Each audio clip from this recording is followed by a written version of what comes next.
channel nggak ada performa dan nge-stuck gitu-gitu aja, atau nggak naik-naik, apa solusinya? Ini perihal yang kita alami sebagai YouTuber yang baru mulai ngonten. Pastinya ini problem ya, karena kita itu kan nggak ada basic sama sekali, kan nggak ada kursus resmi gitu. Karena dari YouTuber itu ada yang bilang susah, ada yang bilang gampang, dan kebanyakan dari mereka tuh terobsesi dengan kekayaan. Saya akuin, orang kadang jadi YouTuber ya nggak semua sih, tapi sebagian ada yang karena uang. Dan apa penyebabnya? Channel nggak ada performa dan nge-stuck gitu-gitu aja. Yang pertama, fokus ke view, bukan ke value. Jadi teman-teman kalau ngonten itu jangan fokus ke uangnya. Fokus itu ke value yang kita berikan kepada si penonton. Atau istilah gampangnya gini, jadikanlah video kita itu sebagai solusi untuk penonton. Jangan hanya fokus ke duit duit duit aja. Bagaimana kita memberikan value kepada penonton kita? Jangan fokus ke uangnya, jangan terlalu fokus ke endorse atau brand. Kita harus mikirin bagaimana ini jadikan solusi untuk penonton. Yang selanjutnya, nggak konsisten upload. Nah, ini buat teman-teman pemula, kalau baru buat channel, fokus dan konsistenlah dalam mengupload atau mempublish video. Misalnya mau hari Senin, ya udah Senin fokus, mau hari Minggu, misalnya Minggu, ya udah hari Minggu. Karena saya yakin kebanyakan YouTuber pemula itu orangnya kerja ya, dan konten itu sebagai sampingan aja ya, mungkin ada juga yang full time konten, tapi kebanyakan dari mereka itu sebagai sampingan, bukan utama. Karena kalau utama itu penghasilannya itu kecil ya teman-teman, kalau yang baru mulai itu.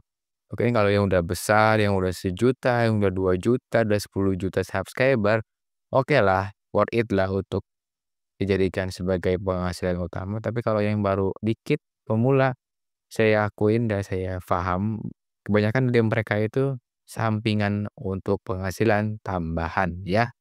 Yang selanjutnya adalah asal pilih ide konten atau pilih niche teman-teman. Misalnya ini namanya channel gado-gado ya. Jadi teman-teman tuh nggak konsisten di satu ide konten atau satu topik aja channelnya. Channel gado-gado tuh maksudnya misalnya hari ini mau ngupload masak, besok upload tutorial, besoknya lagi upload game. Janganlah buat channel seperti itu karena apa satu, penonton itu bingung. Coba deh teman-teman yang punya channel kayak gini sesekali nonton di channel orang lain, di channel gado-gado seperti ini. Pastinya kita bingung kan, ini channel ngebahas apa sih fokusnya? Kita misalkan nemu video channel gado-gado yang viral, misalnya yang viral itu memasak, tapi pas kita buka channelnya itu kontennya mancing. Pastinya kita sebagai subscriber dan view kecewa sekali teman-teman. Kecewa lah karena orang itu kan misalnya kontennya kok gini sih, bukannya ini konten mancing ya? Kontennya masak ya, kok jadi mancing? Nah, teman-teman tuh evaluasi dah tuh di situ ya. Jadilah dan jangan yang namanya itu pilih satu top, maksudnya jangan channel gado-gado atau campuran, teman-teman ya. Yang selanjutnya di sini ada yang namanya thumbnail dan judul kurang mendukung. Nah, ini penting teman-teman, thumbnail atau ilmu membuat thumbnail nanti akan saya buatkan di video selanjutnya. Itu penopang daripada menarik, membuat penonton itu mengklik video kita. Thumbnail itu harus punya ciri khas ya, misalkan nih channel seperti saya, thumbnail ada foto saya atau tulisan, itu ciri khasnya begini.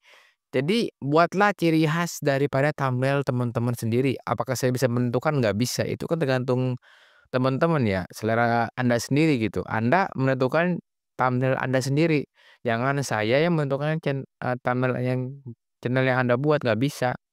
Itu kan tergantung daripada konsepnya, mau seperti apa, mau bagaimana editannya, mau bagaimana, targetnya siapa. Karena setiap channel YouTube mempunyai target yang berbeda. Target apa Bang? Target penontonnya. Nah, sama aja kayak bikin orang jualan teman-teman. Jadi kita tuh sebenarnya orang kontennya kan orang jualan.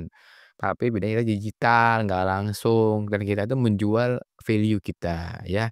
Dalam bentuk video. Kalau orang bisnis dagang kan dalam bentuk produk, sama aja teman-teman seperti itu. Nah, di sini selanjutnya yaitu durasi tonton yang rendah. Yang penting nih teman-teman, durasi tonton rata-rata suatu video di channel YouTube kalau misalnya itu rendah, itu juga ngaruh ke penghasilan. Serius.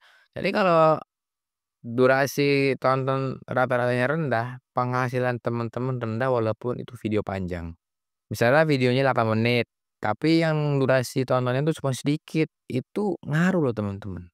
Jadi jangan sembarangan, apa ya, ngupload video, diperhatikanlah bagaimana penyampaiannya, bagaimana storytelling-nya, bagaimana konsepnya, dan targetnya itu siapa. Kan nggak mungkin kita ngupload video edukasi seperti ini ke anak TK gitu, nggak nyambung. Jadi targetnya siapa itu menentukan konsep, storytelling atau penyampaian dan juga editannya. Itu ngaruh sekali teman-teman. Yang selanjutnya di sini adalah tidak ada interaksi kepada penonton. Teman-teman sekalian, kita sebagai YouTuber harus punya interaksi. Jangan hanya fokus ke konten.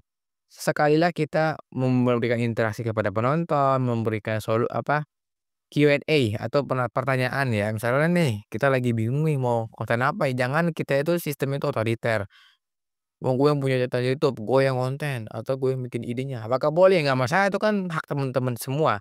Tapi dampaknya apa? Dampaknya penonton itu merasa tidak dihargai. Nah itu, tidak didengar.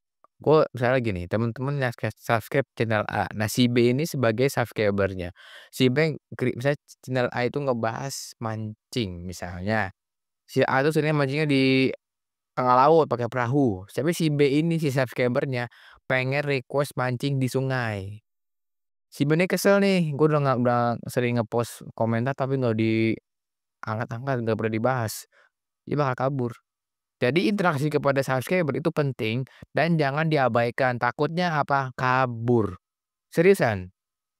Jadi itu subscriber itu ngaruh sekali teman-teman, dan teman-teman sesekali ngecek komentar, takutnya ada orang yang betul-betul mau nanya dan dia mau belajar, seperti itu teman-teman. Oke, selanjutnya di sini ada yang namanya nggak mau belajar. Masuk nih topiknya yang tadi sebelumnya. Sebagai YouTuber pemula, YouTube itu mengupdate sistemnya atau algoritmanya setiap beberapa bulan atau setiap beberapa bulan sekali ya. Ada perubahan, ada kebijakan baru yang YouTube buat. Jadi teman-teman kalau nggak update, dia bakal ketinggalan. Saya akuin teman-teman subscribe ke channel ini nggak bakal rugi, karena kalau teman-teman subscribe channel saya, edukasi dapat. Saya itu bukan orang-orang yang bikin konten itu konten-konten tidak beredukasi, tidak ada pendidikannya. Saya itu ini channel belajar teman-teman selama 5 tahun di channel YouTube. Saya pahami sistem kerjanya, saya belajar dengan orang yang lebih paham daripada saya, dan saya memberikan ilmunya kepada teman-teman semua. Jadi subscribe channel ini nggak bakal rugi, dan benefitnya teman-teman belajar langsung gratis, nggak perlu bayar sepeser pun, itu teman-teman. Yang selanjutnya, tidak punya hook di awal video.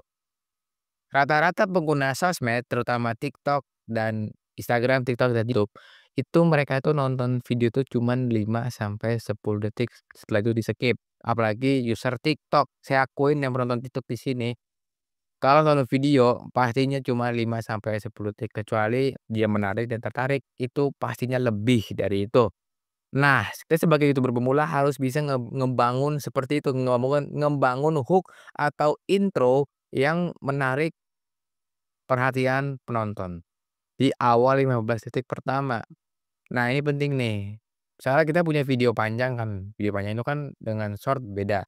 Teman-teman potong-potong aja video panjangnya, potong-potong jadiin video short, terus pastinya si subscriber bakal tertarik ke channel kita. Nah, itu teman-teman bisa jadikan sebagai referensi untuk nge-push channel kita biar ada performanya. Seperti itu teman-teman. Yang selanjutnya yang ke-9 yaitu ikuti tren tapi tidak ada ciri khasnya. Memahami tren sosial media itu penting untuk membaca bagaimana konten yang kita buat dan next konten apa yang bakal rame selanjutnya. Kalau kita nggak paham tren, kita bakal ketinggalan zaman dan kita bakalan sepi channelnya, saya akuin ya sepi. Tapi nggak ada ciri khasnya nih, teman-teman boleh ikut tren, tapi harus ada ciri khas channel teman-teman sendiri. Misalnya ciri khasnya kontennya begini begini begini, tapi nggak ada, sampah tuh namanya. Misal kayak FOMO aja gitu, kayak FOMO, jangan. Kita tuh ciri khas memberikan edukasi atau menghibur untuk penonton. Dan yang terakhir yaitu cepat nyerah. Baru konten 6 bulan udah capek, nggak ada penonton, nggak ada view, subscriber nggak nambah-nambah. Jangan, haruslah rutin, ya. Upload setiap minggu, hari Minggu upload, jam 10 upload upload. Jangan nyerah teman-teman. YouTuber di sana tuh nggak ada yang nyerah sama sekali, saya akuin, seriusan.